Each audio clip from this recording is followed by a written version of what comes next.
Dr. Gathercole, his academia is in your booklet. I don't need to share that with you. Instead, I want to tell you something about him as a person. I believe that he is one of the bright shining stars in academia of evangelical faith. He's got a heart for God. You see it in the passion he has for his faith. You see it in the passion he has for his family. And you see it in the passion he has for his friends. He's a very busy gentleman who comes and speaks as requested if he can fit it into his schedule. He is a gentleman who is on the NIV translation board. And so if you use the New International Version of the Bible, you've got him as part of the reason to thank, or not if you don't like it. It's always fun. He and Peter Williams both live in Cambridge, and Peter, of course, is a friend of the library who's out here quite often. Peter is on the English Standard Version translation board. So it's fun just to get them in a room and watch them dicker over verbs. No, they are very good friends and comrades in what we're about here for the kingdom. So I will just tell you this. Almost all of you who've been to any of my classes have had the indirect influence of Simon. He's one of these people I can email with my questions.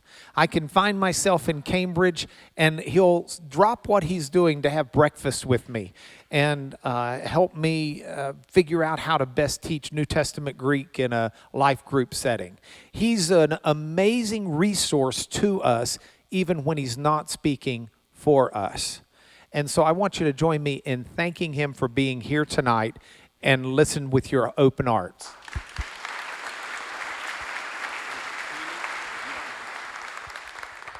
I appreciate everyone being here. I've had wonderful hospitality in the last 48 hours. It feels like not so much that I've had meals, but sort of one meal with about sort of 40 courses with occasional breaks for breathing. That's Texas, yeah. Thank you for having me. I'm sure you know that the four Gospels, the four New Testament Gospels, are very often under attack, whether it's from scholars, skeptical scholars, or in the media, or in the way in which what scholars and the media say trickles down just to the general public. We commonly hear conspiracy theories about Matthew, Mark, Luke, and John and what they say. They're sometimes accused of being just fiction, sometimes accused of being myth, or sometimes accused of trying to do history, but just doing history very badly. Now, what I wanted to do today is really to just put one plank, just drill down into, I'm getting my metaphors mixed up, drill down into one plank, to put one plank in place in the case for the reliability of the Gospels. And what I want to do specifically in this lecture is to demonstrate that the geography of the Gospels, the four New Testament Gospels, helps us see that these Gospels really reflect the culture of Jesus, really reflect the culture that they claim to reflect. Now, one of the reasons why I think it's very helpful to look at the geography of the Gospels is that detailed geographical knowledge is very hard to fake. It's quite hard to fake in the present, but it's especially hard to fake in the ancient world when there were no atlases, there were no Lonely Planet guides or rough guides which you can consult to find out about the geography of faraway places. So if you were trying to write an account of Jesus and his ministry and his disciples traveling around Galilee, you'd either have to rely on eyewitness testimony, rely on actual knowledge, sources which have actual knowledge of the place, or you'd be bound to get it wrong. Let me tell you a bit about how this talk came about. I was giving another talk about a year ago in the classics faculty in Cambridge University, where I myself was a student in classics. And it was organized by the Christian students, put on for the staff and the students in the faculty. And it was the question was is Jesus just another Hercules? In other words, is Jesus just another sort of mythical superhero figure? And in the course of explaining the sort of historical reality of Jesus and the historical authenticity of the Gospels, I just made a sort of passing remark about the geography of the Gospels being one of the reasons for seeing the plausibility of them. And just before, about an hour before I went in to do the talk, I thought I'll just do a quick search of Josephus, the first century Jewish historian Josephus. I'll just do a quick search to see if he knows of any of these the more obscure places. Of course, he's going to refer to Jerusalem and Jericho and the big places, but I wonder if he knows any of these little obscure places. And what I found was actually very surprising. I thought maybe Josephus will know one or two of these villages that I can just drop into sprinkle into the talk. But actually what I found, to my surprise, was Josephus knows a great deal about these places, even the little tiny villages that Jesus visits in the course of his ministry. So what I want to do in this lecture really is, in some ways, to talk you through the experience that I had of surprise, of what I found absolutely fascinating, in that the geographical movements of Jesus in the course of his ministry are really backed up by a lot of other sources from the time, a lot of other Jewish sources from the time. So what we can see there is the way in which there are lots of testimonies in Jewish literature to what we see in the Gospels. Now, I'm not going to focus on archaeology here, but really just discoveries in literary sources, partly to keep in the time, but also I'm not an expert in archaeology. Now, on my count, there are 27 towns named in the Gospels. And what I want to do in the course of this lecture is, really mainly in three parts, go through which of the towns are mentioned in the Old Testament, then which of the towns are mentioned in the first century historian Josephus that I mentioned, and then thirdly, to look at a slightly more obscure area, the Rabbinic literature. Then at the end, I'm going to compare these results with some other writers, and that will become clear what's involved then later. So again, what I'm going to do is look at the references to the towns in the Gospels and how they're backed up in other literature from the time, specifically Jewish literature.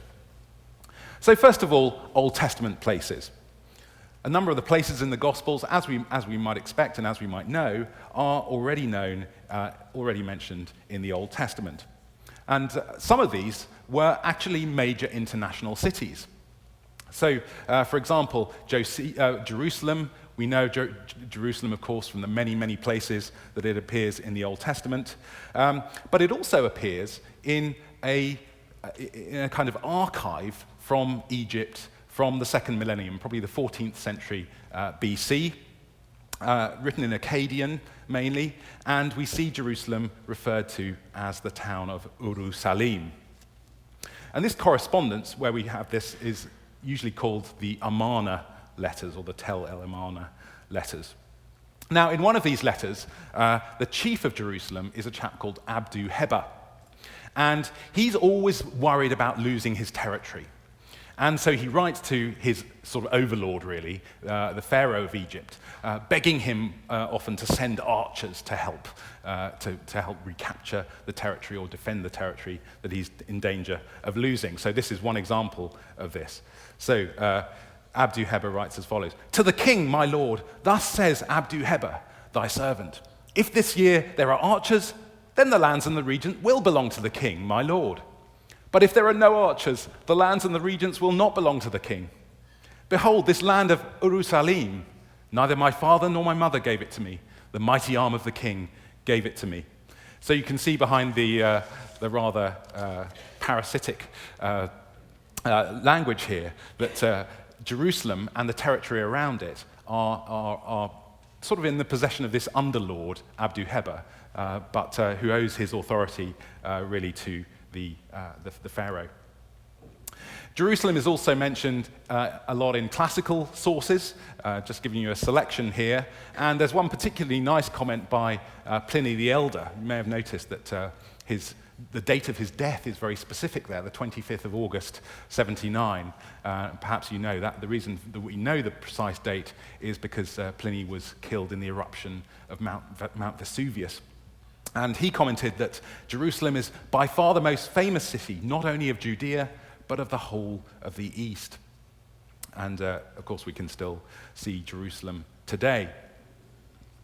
When we come to another major city, Jericho, often described as one of the towns perhaps with the longest continual settlement in history as far as we know it, one of the most ancient cities that we know of. And we find sources both in the Old Testament and outside referring frequently to Jericho, or Jericho as it's sometimes called. So Jericho is the city of the palm trees in Deuteronomy, and centuries later, again, Pliny the Elder refers to it as the Jericho with many palm groves. And you can still see those palm trees as well today. Now, Tyre and Sidon, again, ancient cities, well-known international cities, right at the sort of top northwestern point of Jesus' ministry, the furthest sort of northwest that he went, really into pretty pagan territory, into the territory of Israel's traditional enemies. Now, these are also mentioned frequently in Egyptian sources, in particular in this beautiful manuscript here in the British Museum. And I've given you a sort of crib here where you can see where Sidon and Tyre appear. And I'm grateful to the Egyptologist Jim Hoffmeyer for checking my hieroglyphs here.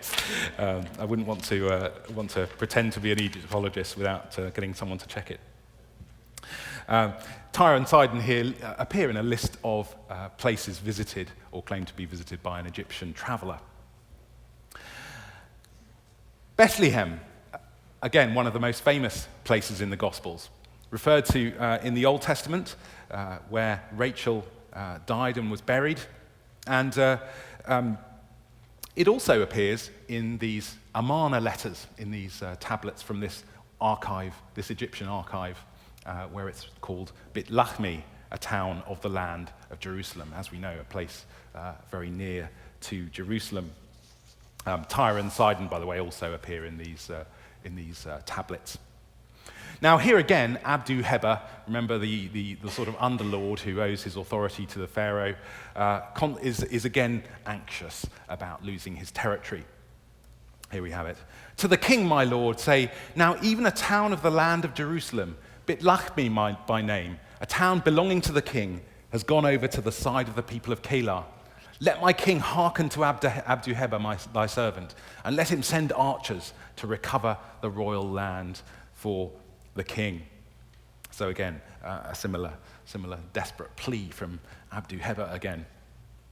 And we've got several other Old Testament towns which are also featured in the Gospels. So Ephraim, for example, mentioned a couple of times in the Old Testament. Ephraim is the place in John's Gospel where Jesus goes to lay low for a while. And Arimathea, of course, famous not so much as the place where Jesus visited, but as the place where Joseph of Arimathea, who buried Jesus, came from.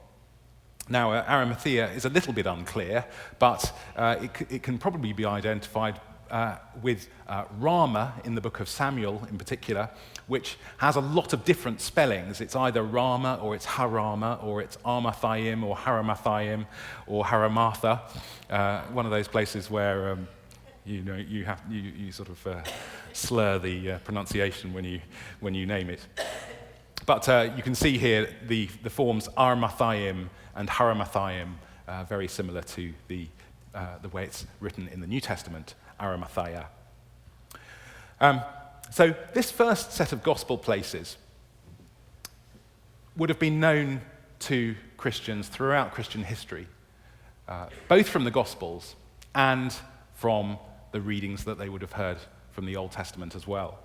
So these are very uncontroversial examples of gospel place names, widely known to Jews and Christians from the Old Testament. And, of course, from the Old Testament, they find their way into lots of the early Christian literature and also into lots of the early Jewish literature as well. So apart from, this map isn't very clear perhaps, but up in the northwest there you've got Tyre and Sidon, but most of the other places referred to in the Old Testament are sort of clustered in the area around Jerusalem, Abdu Heber's territory, you might say. So of the 27 places, remember I mentioned 27 towns in the Gospels at the beginning, we start off with Jerusalem, Jericho, Tyre, Sidon, Bethlehem, Ephraim, and what's the last one? Arimathea. Thank you. So, as I say, after that, these then become very familiar in early Jewish and Christian literature. So this is our first batch of places where we have testimony outside of the Gospels to confirm the places. Now, the second group that I want to mention is a set of places not found in the Old Testament, but which have still been known fairly widely, or for not so much fairly widely, but for a long time throughout Christian history. And those are the towns which we hear of in the Jewish historian Josephus.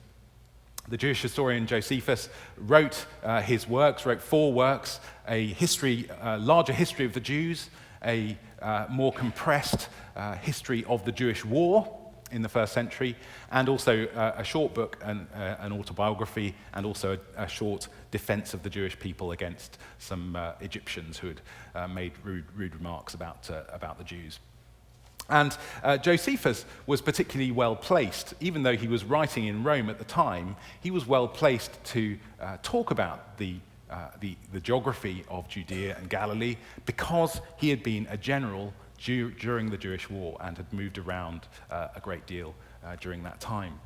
So a lot of the places that we, as I mentioned, to my surprise, I found that a lot of the places, even obscure places in the Gospels, turn up in Josephus. Now, as I say, Josephus has been known, at least to an elite few, for quite a long time throughout church history. He's first mentioned in the 160s or 170s by a church father, Theophilus of Antioch. And after that, Christians get hold of Josephus and copy him because, of course, what he says is of relevance to Jewish history and the New Testament, the sort of context of the New Testament.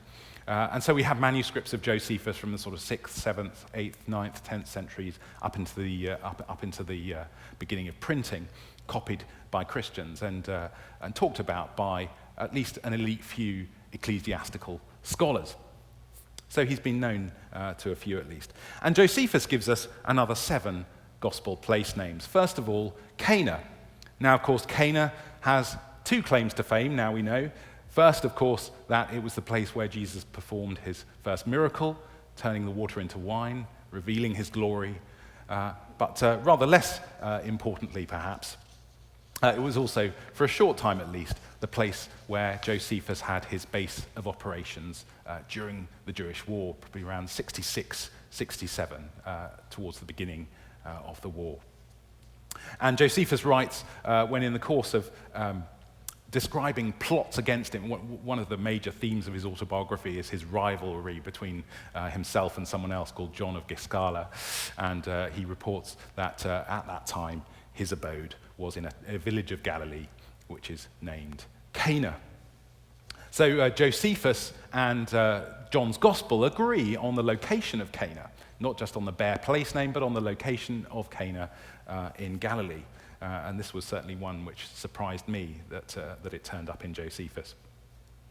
Josephus also goes to visit Capernaum, and again, this was another surprise for me. The place, of course, where Jesus forgave the paralyzed man's sins and healed the paralyzed man, cast out a demon in the synagogue, and according to Josephus here, Capernaum supplies men with the principal fruits, with grapes and figs continually during 10 months of the year, and the rest of the fruits as they become ripe together through the whole year. For besides the good temperature of the air, it is also watered from a most fertile fountain. The people of the country call it Capernaum, Kephar Nahum, the village of Nahum, the prophet Nahum. That's the Nahum at the end of Capernaum is the name of Nahum. And this is a picture of the synagogue in the place which most archaeologists identify as Capernaum. There's some debate about it, but a fairly likely site. And on the top here, the big white bricks, you have the 4th century synagogue, and at the base, the sort of darker, smaller bricks there is the base of the 1st century synagogue. And you can actually, where it's a bit broken in the floor of the synagogue, you can sort of peer down into the 1st century bit, which, of course, is referred to in Luke's Gospel, in Luke chapter 7, as the synagogue which was built by the Roman centurion, and of course which was preached in and miracles were done in by Jesus. So that's so much for Capernaum.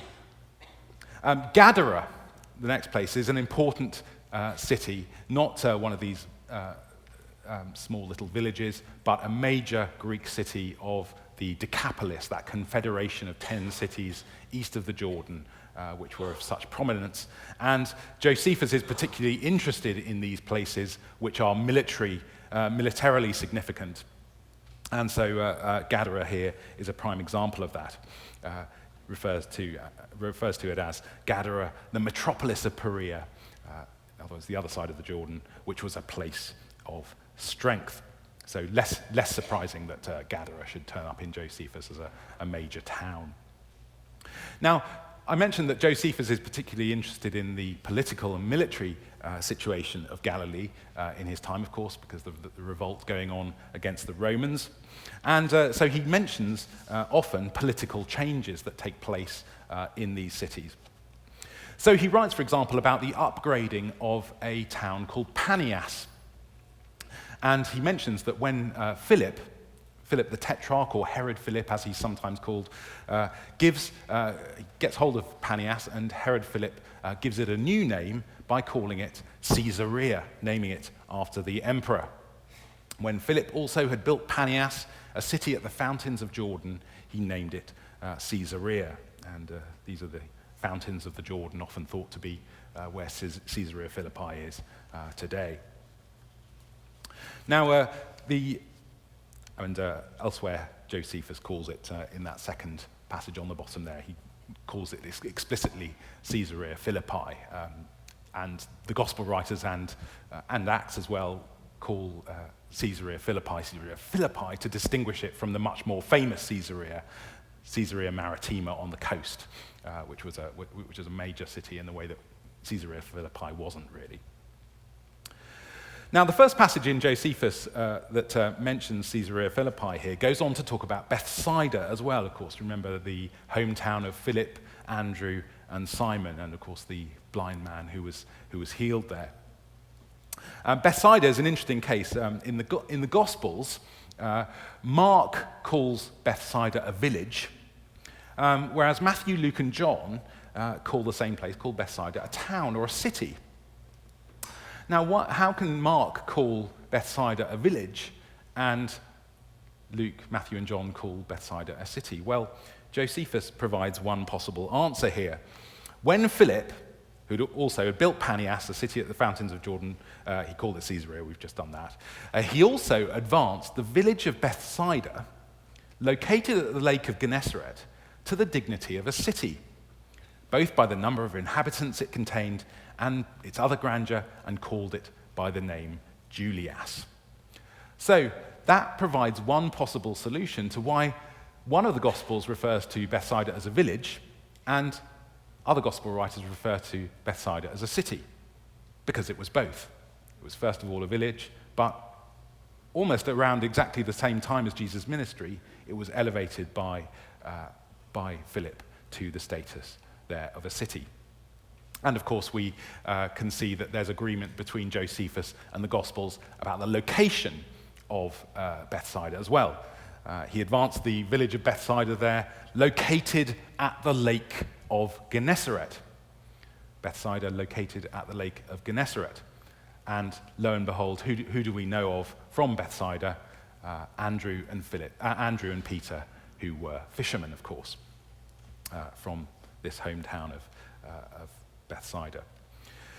Now, Bethsaida, being a sort of dignified city, didn't really catch on, and it didn't sort of forge itself really as a major place.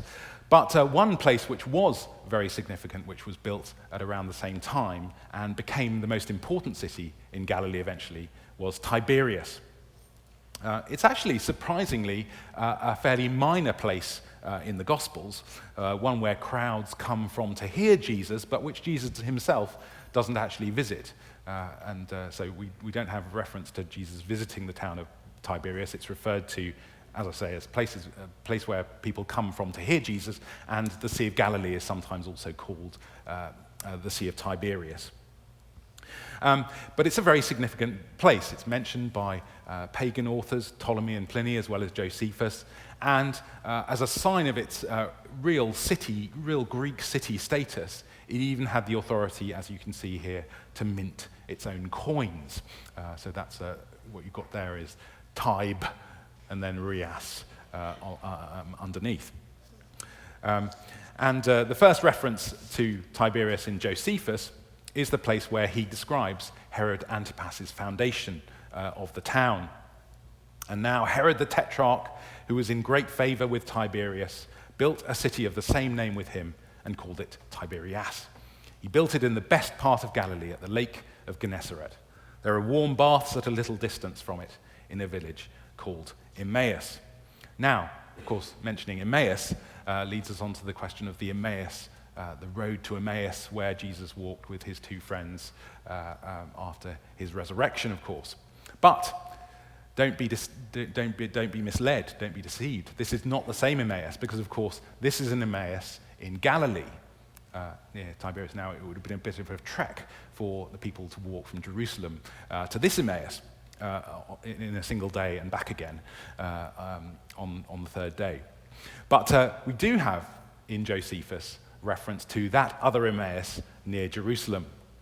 And here we can see what sort of a place Emmaus was.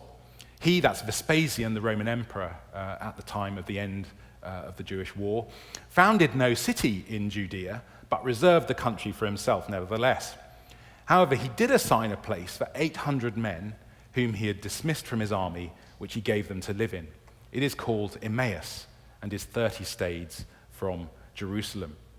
So this fits much better with the Emmaus referred to in the Gospels, which of course is near to Jerusalem, and here it's referred to in Josephus, again for its sort of military significance. It's a little place, but it is a place where some of the Roman soldiers, when they were demobilized, were sort of put in as a colony.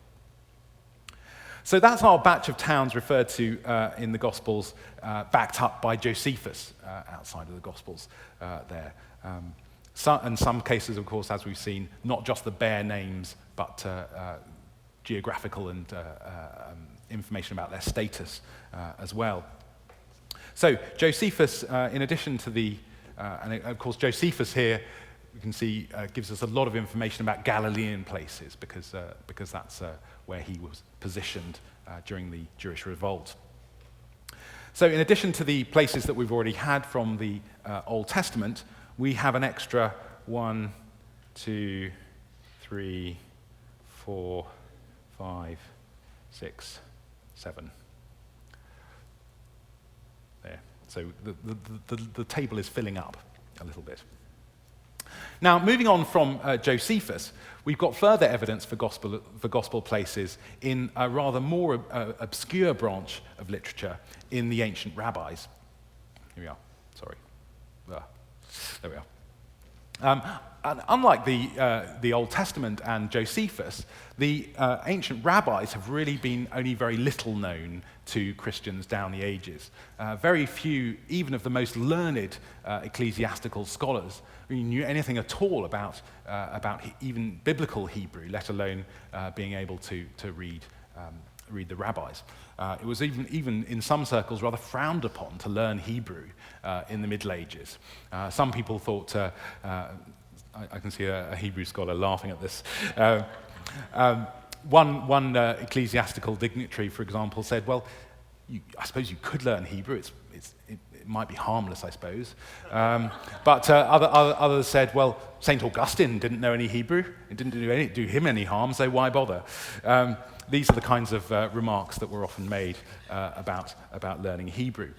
It was sometimes thought to be a useful thing to learn, but purely as a sort of as an insight into linguistics and the sort of humanistic project in the Middle Ages. But there were a few small circles in which Hebrew was particularly known, and even a few circles as well in which rabbinic literature was known by Gentiles. There were, of course, a few Jewish converts who knew some Hebrew and rabbinic literature. But just to mention three of these little circles, here you've got a picture on the far left of Thomas Becket. And Thomas Becket had a secretary called Herbert of Bosham, and Herbert of Bosham was one of the few people who in the Middle Ages knew Hebrew and studied probably not rabbinic literature, but had contact with rabbis, because of course there were rabbis in northern France whom people could converse with in French.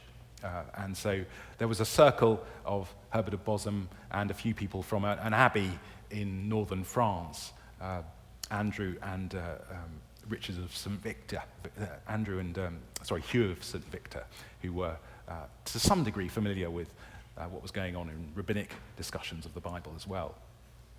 Also, there were some scholars in Italy in the 14th century. There's some evidence of collecting Hebrew manuscripts there.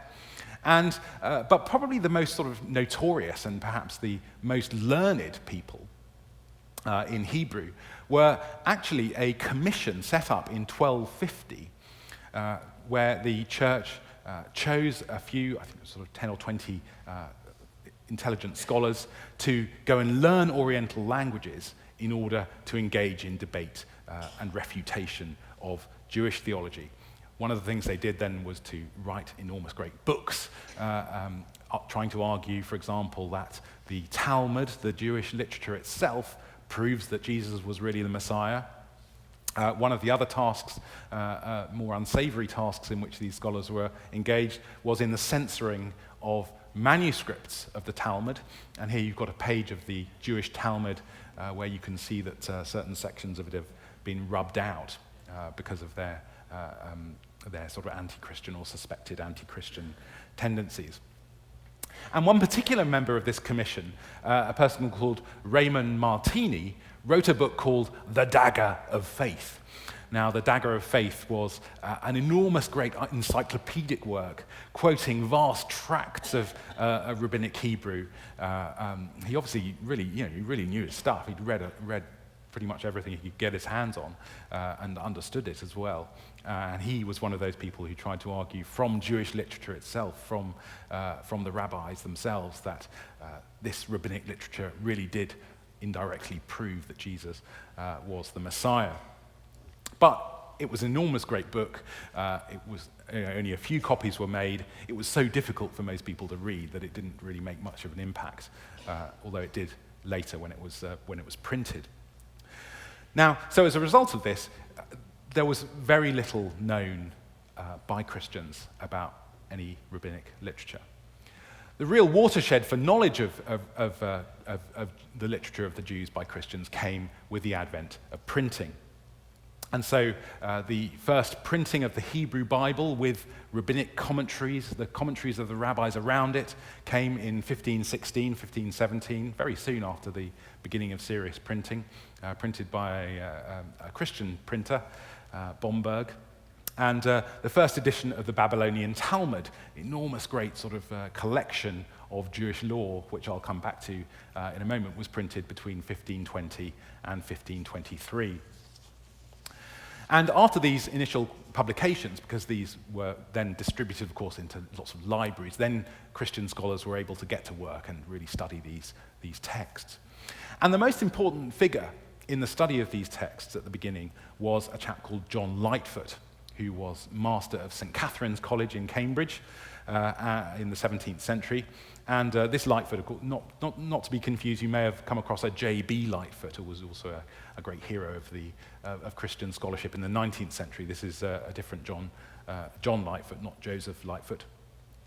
And Lightfoot wrote a book, or a series of books really, called Horai Hebraicae et Talmudicae, Hebraic and Talmudic exercitations, I think it's translated as in the English.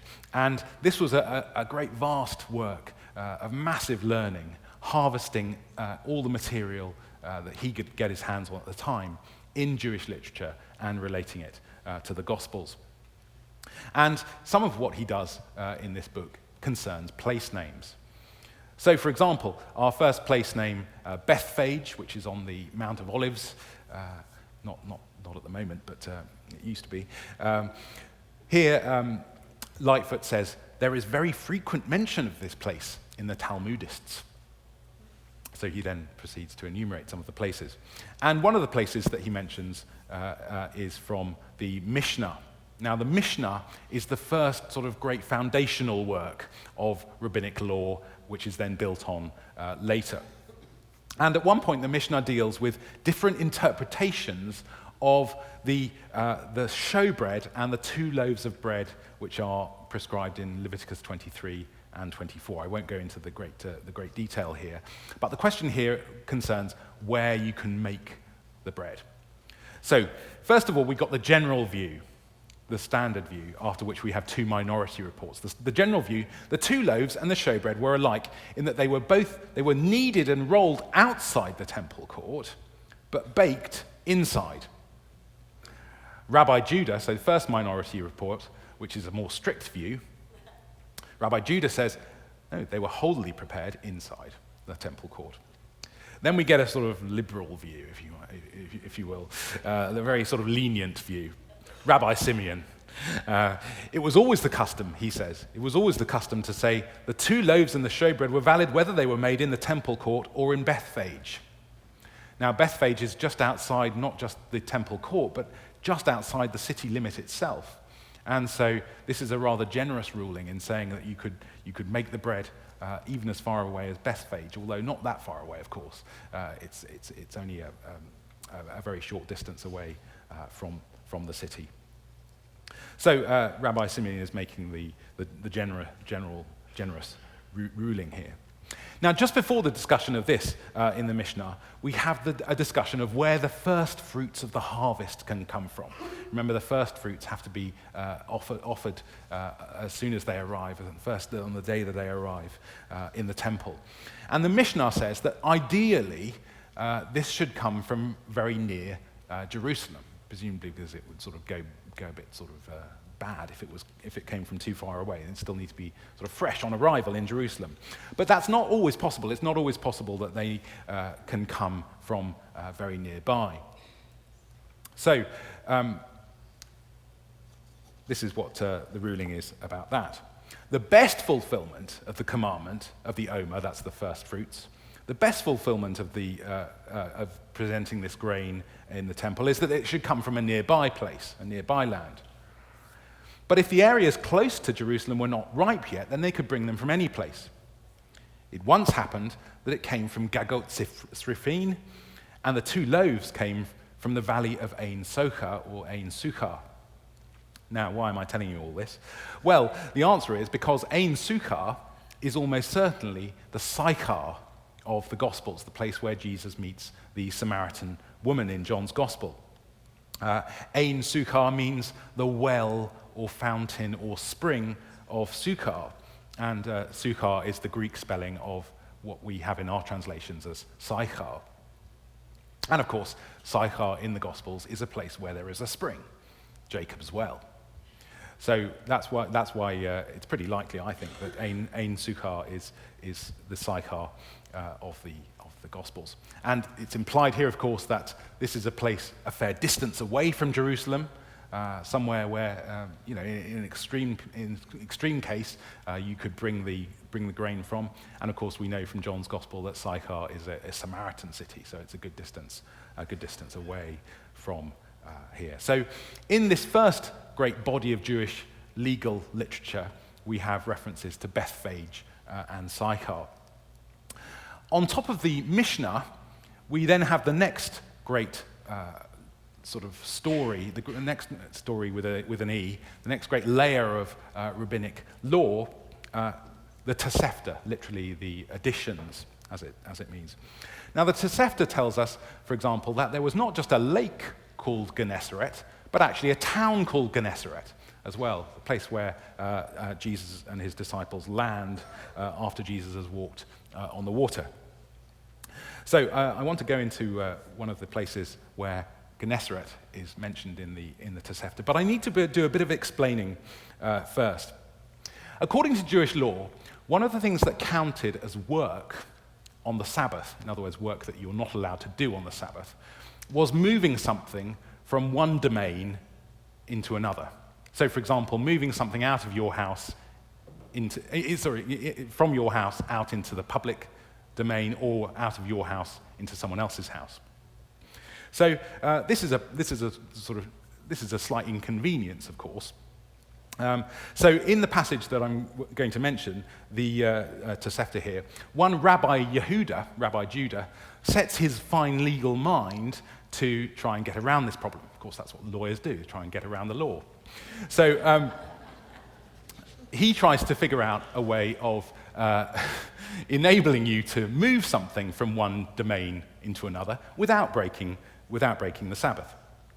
And the way you do this is by almost literally moving the goalposts, moving the boundaries between your place and another person's place. So what you do is, if you want to move something from one house to another house, you make the two houses into a single house. So let me illustrate this. So for example, you start off with two separate houses. Person A's domain, public space in between, and person B's domain. But if the owners of the houses both open their gates, ta-da! What do you have? Only one house. The gates join the houses together like this. So let's look at the way in which the Tosefta describes this case. The sages concede to Rabbi Yehuda, in other words, he persuaded them of this, in the case of Gennesar. So this was a case that arose in a town, obviously, not in the middle of a lake, but in the town of Gennesar. If person A opens the gate of his enclosed area and closes off the public domain, and person B opens the gate of his enclosed area and closes off the public domain, then they prepare an eruv. This is the mechanism for joining up the places, so that they may carry or set objects in the center, move around, place things from the private to the public, and reverse. So there you have, that was a roundabout way of saying there's also a mention of Gennesaret in the rabbis. So after the Mishnah that we've mentioned, the foundation, and the Tosefta, the additions, the next great edifice of Jewish legal text is the Talmud, the most famous one and the most authoritative for Jews today, especially the Babylonian Talmud. And with the town of Chorazin, I should have said Gennesaret. This is where the plain of Gennesaret, where Gennesaret was located. Chorazin, of course, is a place where Jesus pronounces woes against in the gospel because of their unrepentance. But Chorazin appears in a very different context in Jewish law, in the realms of how the bread, again, we're back to bread, for the Levitical offerings can be prepared. So what we have here is one case of that. Come and hear, Rabbi Yosef said, they would have brought it, that's the bread, even from the wheat of Karzayim or Chorazin, and from Kepha'achim, if only they had been nearer to Jerusalem. So Chorazin is a pretty good place, actually, for the rabbis. They grow the produce properly, they have the right methods of agriculture, but it's just too far away from Jerusalem, and as of course we know from the Gospels, it's in Galilee. Also in Galilee is the hometown of Mary Magdala, or as it is in the Talmud, Migdal Nunaya, the house of the fishes, appropriate for a place near the Sea of Galilee, where there's lots of archaeology going on about places where the fish were pickled and where they produced that ghastly sort of fish sauce, garum. But I don't want to turn your stomach at this point by talking about the fish sauce. Here, we've got we've got a fermentation of a different kind, the fermentation of yeast. And this is about the fermentation of yeast in bread. So said Rabbi Barhu, in the name of Rabbi Simeon ben Lachish, the period for fermentation of yeast in bread is as long as it takes a man to walk from Migdal Nunia to Tiberias, which is a mile. So the point is that if you leave the dough out for 20 minutes or so, then that's the time it turns into leaven. Now, I want to leave this world of rabbinic legal interpretation and go more into the biblical commentaries of the rabbis now, verse by verse, sequential commentary, which they also spent a lot of time engaged in. And this is a comment on Genesis 49:19, which in the Bible says, Issachar is a strong donkey crouching between the sheepfolds.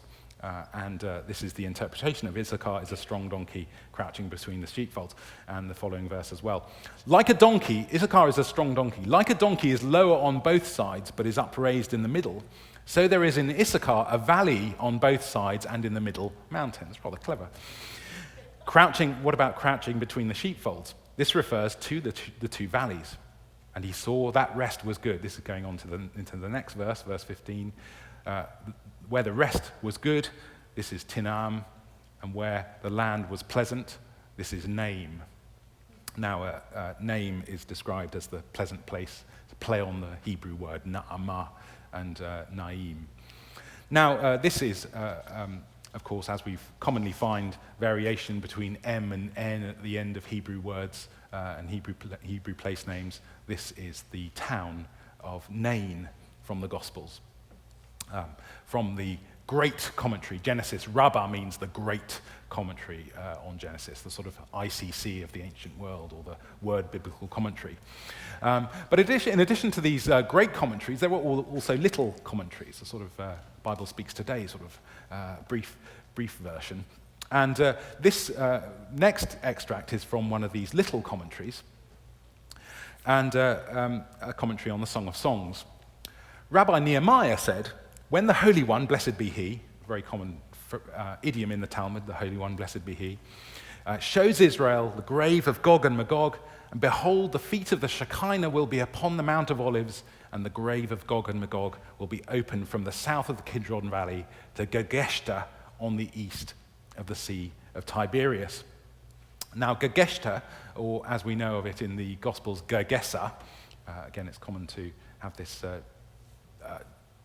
extra T, like we saw with Rama and Ramatha and Arimathea, this variation with Rama. This Gergeshta or Gergesa is probably the correct reading for the place where the demon-possessed demons went into the pigs in Matthew's version of the account. There's a complicated manuscript history to this whole question, which I won't go into. But what we can see here is that the location, of course, of this Gergesa on the east of the Sea of Galilee matches exactly with the location where the event takes place in the Gospels as well. Now, finally, you may have noticed that there's one town sort of conspicuous by its absence so far, Nazareth. And the reason why I mention this, leave this to last, is that it's only in the last couple of generations that we've discovered any not extra biblical, but non-Christian testimony to the place Nazareth. It has very recently turned up in, and I need to give a bit of explanation here, in lists of priestly courses, priestly divisions. If you remember at the beginning of Luke's Gospel, John the Baptist's father, Zechariah, is introduced because it's his turn to serve in the temple because he is of the priestly division of Abijah. And there were in the Old Testament, there were 24 of these priestly divisions, which sort of took turns to minister in the temple.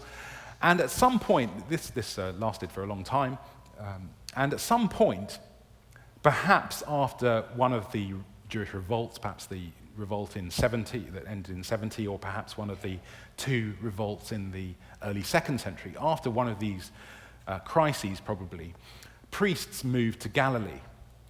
And each priestly division was assigned a particular town in Galilee. And that's what we find here. The priestly courses survive both in inscriptions and in extensively, quite differently, in poetry as well. This first poem mentioning Nazareth was first published in 1909, and there are a lot more now that have been discovered. And this is just a couple of lines from it. "Nations thou shalt crush with afflicting plagues, over Nazareth may you renew your glance." So these horrible nations outside, the poet is calling upon to judge, but he's asking God to show favor to Nazareth again. And then there's Nazareth appearing as a list, in a list of places in an inscription as well here, where you can see how the assignment of particular groups of priests goes to particular towns. So the 17th course of Hesea goes to Mamliach, the 18th course of Hapizez to Nazareth, and so on. So after 7 places in the Old Testament, 7 places in Josephus, we've got a number of places from the rabbis as well, scattered all over. So on top of what we've already had so far, we've got another 8 places from the rabbis. Here we go. Nain, Gergesa, and finally Nazareth. So what we've got here is 22 out of the 27 place names in the Gospels, which are known from sources, Jewish sources specifically, outside of the New Testament, outside of the Gospels. Now, what I want to do finally, and we're near the end now, so don't start panicking. What I want to do finally is to see is that good? Is 22 out of 27 good? If you're sort of sitting a health and safety exam, it's probably not very good. But is 22 out of 27 place names a good score or a bad score? So what I want to do here is to engage in a couple of comparisons to see how this fares. The first comparison I want to make is with the Jewish historian Josephus, whom I've already mentioned already. Now, Josephus, I think, is quite a good figure to compare with the Gospel writers. And specifically, I want to focus on Josephus's autobiography. I think this is a good point of comparison with the Gospel writers because Josephus's autobiography is almost exactly the same length as a Gospel. It's almost exactly the same length specifically. John's Gospel, a bit longer than Mark, a bit shorter than Matthew and Luke. So it's a comparable sort of text from the same time frame, from the end of the 1st century. Josephus is also a figure who, like Jesus, but for very different reasons, traveled a lot around Judea and Galilee. So what do we find when we look at the place names in Josephus? Well, he has a massive number of them, actually, even more than the Gospels. The Gospels have a pretty high concentration. Josephus has 44 towns. And I think it's fair to say that, on my count at least, from looking into it, 35 of these are attested outside of Josephus in other Jewish literature, and I've added in classical literature and Christian literature here to help him along a little bit, but not very much, because most of it's in Jewish literature. 35 out of 44, 9 of them not attested. And with the Gospels, we've got 22 out of 27. Now, for the Gospels, 22 out of 27 is 81%, and for Josephus, 35 out of 44 is 80%. Now, and actually, if you separate out the Gospels individually, the score of the Gospels looks even better, but just for the sake of argument here, keeping them together. Now, I think these figures are striking because no one for a minute doubts that Josephus has absolutely, blue chip, proper eyewitness knowledge of Galilee and Judea. He was a native of Jerusalem, spent a lot of his military career in Galilee, really knew the place inside out.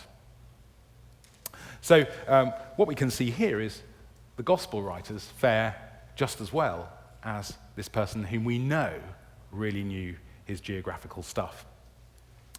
Now, as a second kind of comparison, so that's one comparison, Josephus. The second kind of comparison, I want to draw in a totally different kind of literature, one which I've worked on a fair bit over the last 10 years or so, namely the apocryphal Gospels.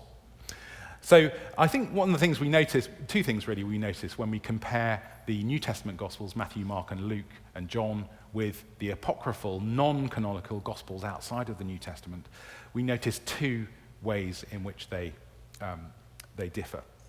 First of all, the relative absence of geographical detail in the non-canonical Gospels. So the Gospel of Truth has no places at all.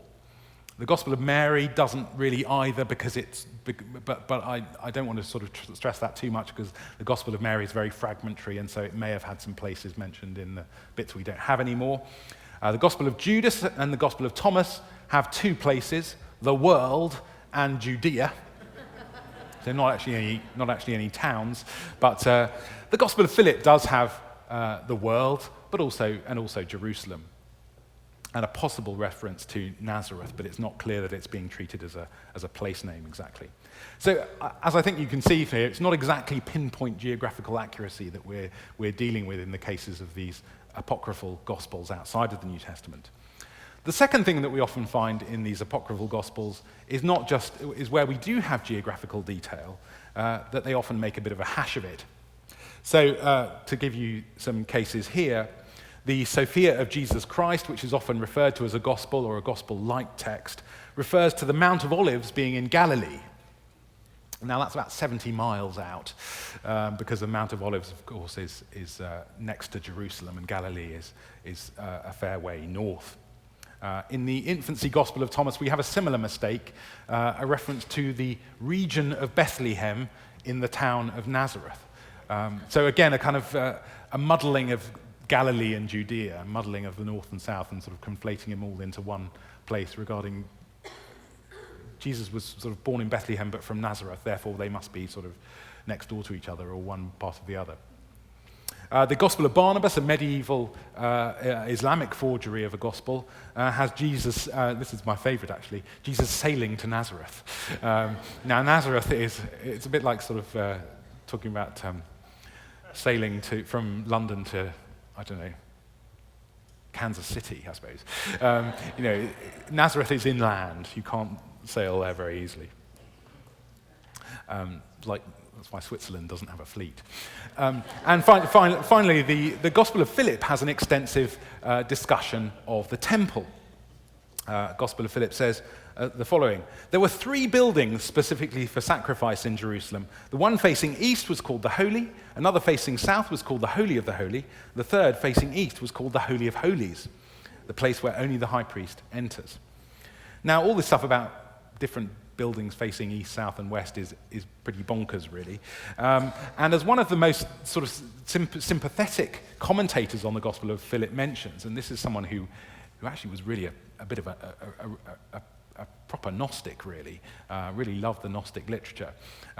So he regards this as a bit of a shame that the Gospel of Philip gets all this wrong, and refers, this is my translation of his German, to the irritatingly unrealistic topography of the temple. And one could give some extra examples of this from apocryphal literature as well. What we can see, I think, illustrated here, both in the absence of reference to geographical detail, but also in these howlers that turn up when they start talking about geography, is that this is what happens when you try to write about the geography of Jesus and his ministry if you don't know your stuff. This is the kind of mistake that you make. It's hard, and this illustrates, I think, the point that it's hard to fake accurate geography. If you try to, you get it wrong. So the New Testament gospel writers couldn't possibly have got the details that they get right, I don't think, unless they had eyewitness knowledge or knowledge from eyewitness sources. So in conclusion, I really am wrapping up now. Scholars have found then so far in the Old Testament, Josephus, and the Rabbinic literature, 22 out of 27 places known. And even the other ones that we don't know from elsewhere, Magadan, Dalmanutha, Bethany, Enon, and Salim, they have Semitic-sounding names, And in some of the cases, like Salim, the problem is not that it's not mentioned in rabbinic literature, but we just don't know the particular one that is the gospel one. Bethany as well is perhaps there in rabbinic literature as well. I'm working on that at the moment. But so there are 5 at least that we don't really know of. So when you next find yourself in a library, perhaps there's one in the Lanier Theological Library, leafing through some unpublished rabbinic manuscripts, keep an eye out for me and look for Magadan, Dalmanutha, Bethany, Enon, and Salim. But seriously, 22 out of 27, as we've seen from the comparison with Josephus, is a very reassuring number, the percentage with Josephus being almost exactly the same. And this is a similar kind of project in some ways to what Richard Borkham has done in examining the personal names. And I think you've heard Pete Williams here talking about some of Professor Borkham's research on that. Just as the gospel writers get the personal names, the patterns of naming Jews in the first century right, so also the Gospels get the patterns of place names right as well. On the other hand, when we compare the New Testament Gospel writings with the others outside of the Bible, we can see even more clearly how much detail and accuracy there is in the 4 New Testament Gospels. Let me finish with a quotation from one of the most eminent classicists, one of the most eminent ancient historians alive today, Professor Sir Fergus Miller of, I regret to say, Oxford University, but this is what he has written in a very famous book, The Roman Near East, based on some lectures at Harvard. The Gospels provide an extremely vivid and, in geographical terms, quite extensive view of what the area of Jewish settlement was in Jesus' time. Thank you very much for listening. Thank you very much, Simon. Since Josephus was a turncoat, I mean, he started out as a British general and then he flips and starts working for the Romans. Does that distort or make untrue or affect the credibility of any of the things we're reading on geography? Yeah, that's a good question. Josephus was a pretty tricky customer, of course, as the question implies. I mentioned that Josephus was a general in sort of 66, 67 on the Jewish side. He then realized the error of his ways and saw the way the wind was blowing and went over to the Roman side.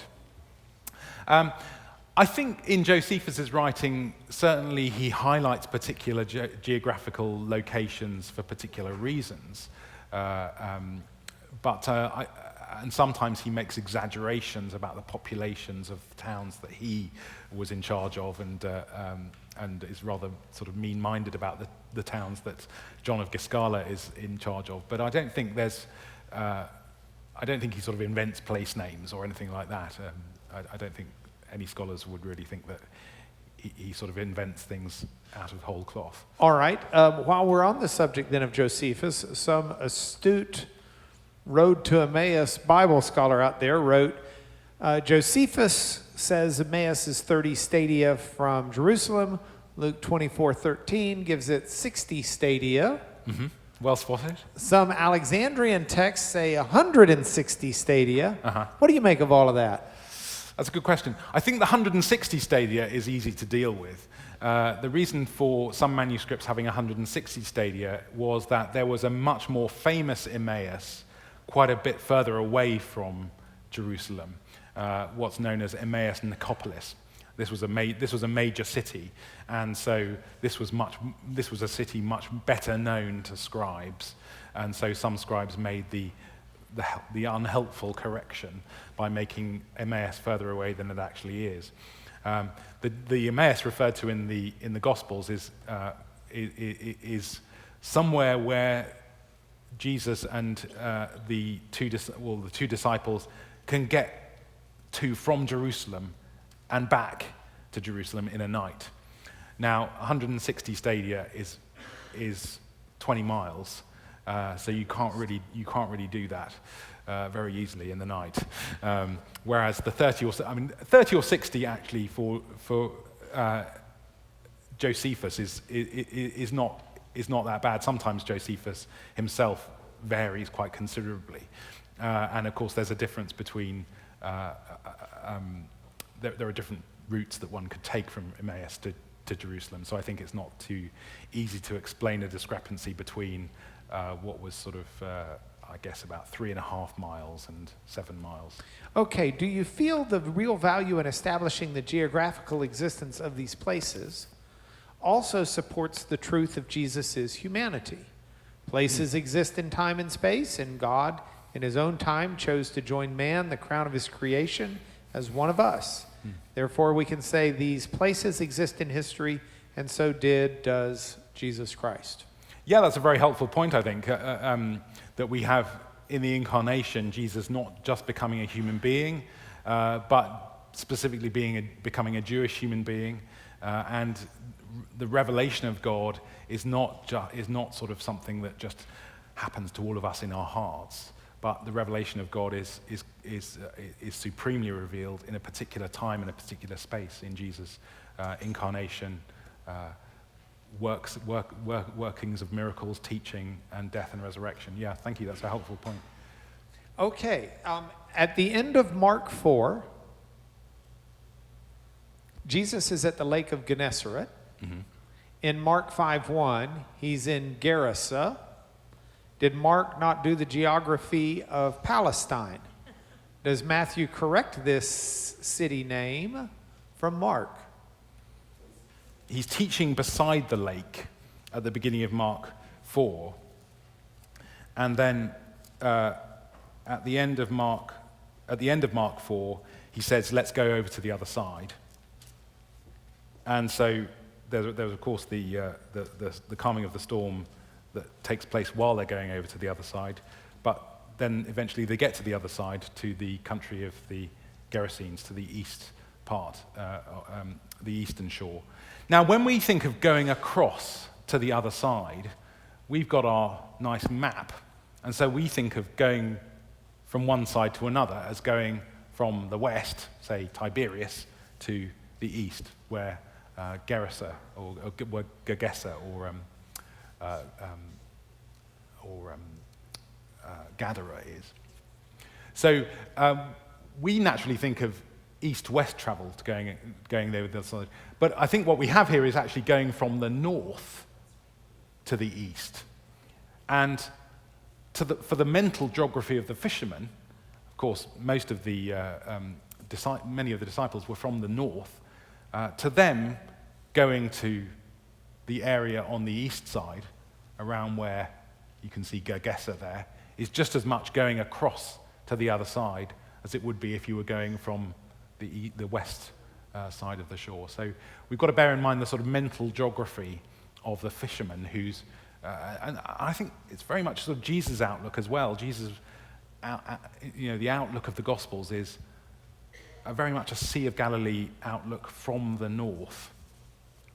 I would argue probably reflecting Peter's own perspective, which is reflected in the Gospel of Mark, his interpreter. Okay. How do we know New Testament locations were written independently from those other sources? Could the New Testament have just copied those? I think in the case of the Old Testament, you could make that kind of argument. You could say they're sort of constructing this Old Testament type geography. But I think the parallels with Josephus make it much more difficult, because Josephus is writing at roughly the same time as, or even after, in the case of his later writings, after the Gospels. So the Gospel writers couldn't really have got their geography from Josephus.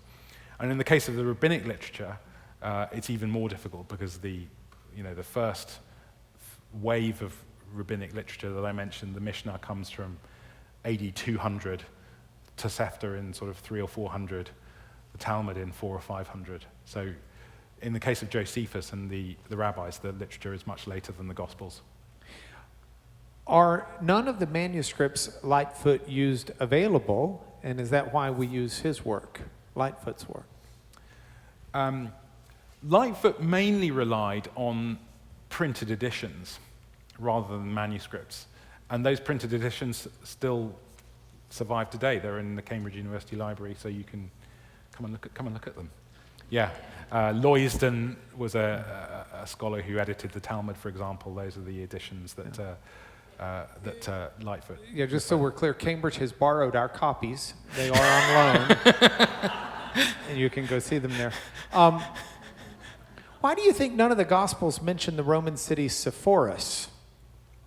That's a very insightful question. Yeah. Yeah, Sepphoris is one of the, along with Tiberias, one of the major locations, major big metropolis of Galilee. And it's interesting, in the case of Tiberias as well, we don't have any record of Jesus visiting Tiberias. As I mentioned, I think I mentioned that Tiberias is a place where people come from to see Jesus, and we get the mention of the Sea of Galilee as the Sea of Tiberias. Jesus, as far as we can tell from the Gospels, didn't go there. He may have done, but the Gospels don't record it. So it may have been that Jesus avoided big cities.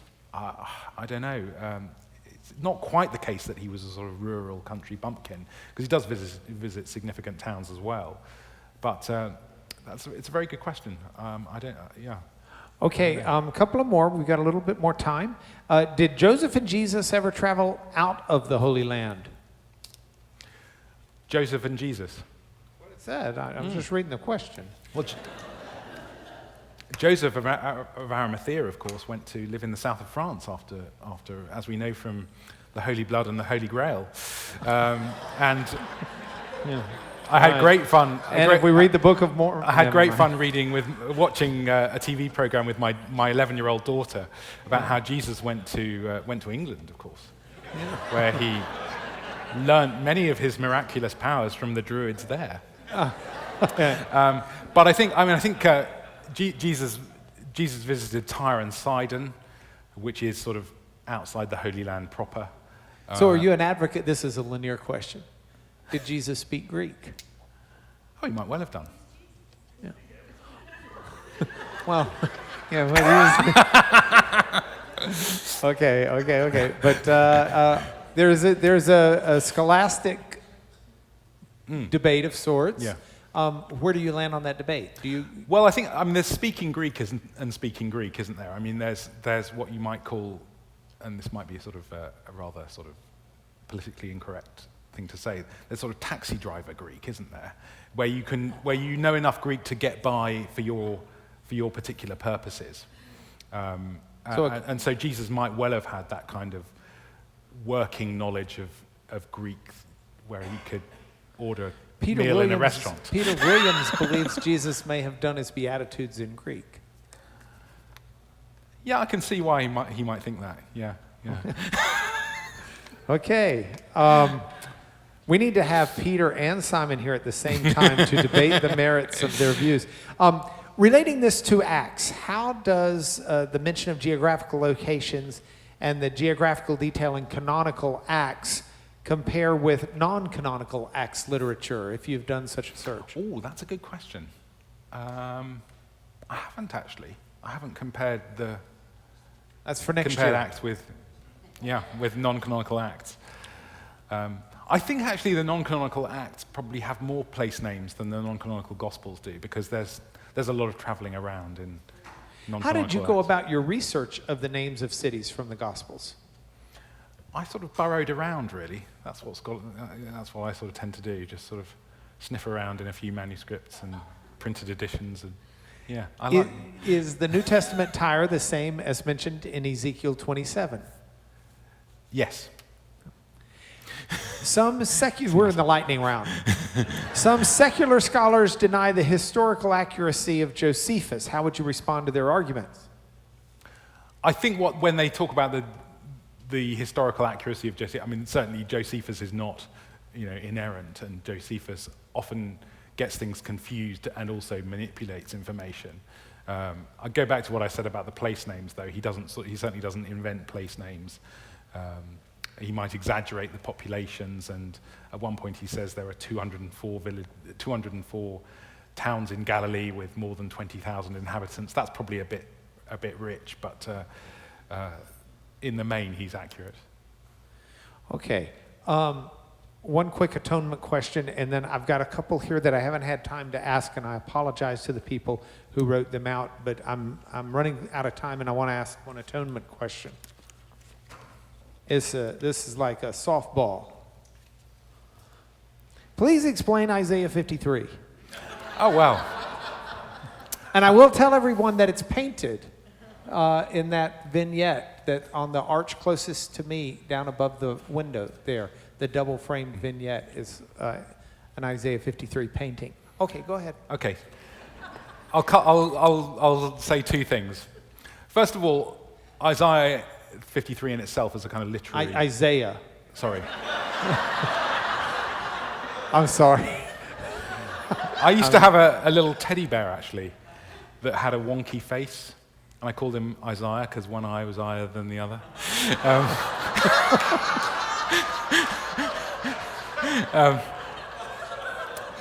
But I digress. Isaiah 53 as a literary narrative is just great. And one of the best descriptions of it, I mentioned this in the panel on Friday, so apologies if you were there and are hearing this for the second time. One German scholar has described it as a drama of delayed recognition. The figure in Isaiah 53 is killed and persecuted as someone who was thought to be cursed by God.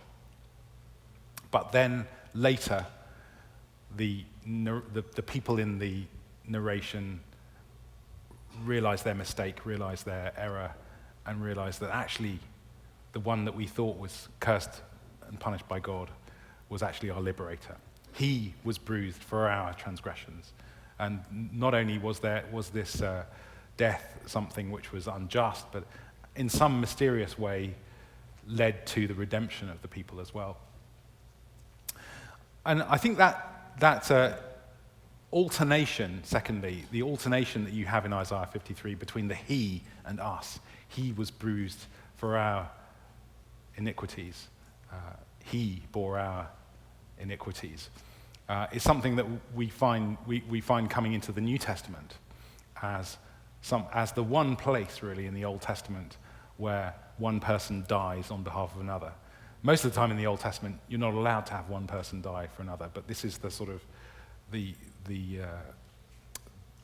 this is the great miraculous exception, and that's what Paul sets out to show in 1 Corinthians 15 when he talks about Christ dying. He died for our sins, according to the Scriptures. That's the miracle of the gospel, that the cycle of people just dying over and over again for their own sins is broken through the action of Christ. So Isaiah 53 is a fascinating sort of literary product in its own right, but even more significant as the source of the gospel. Okay, would you all join me in thanking Simon?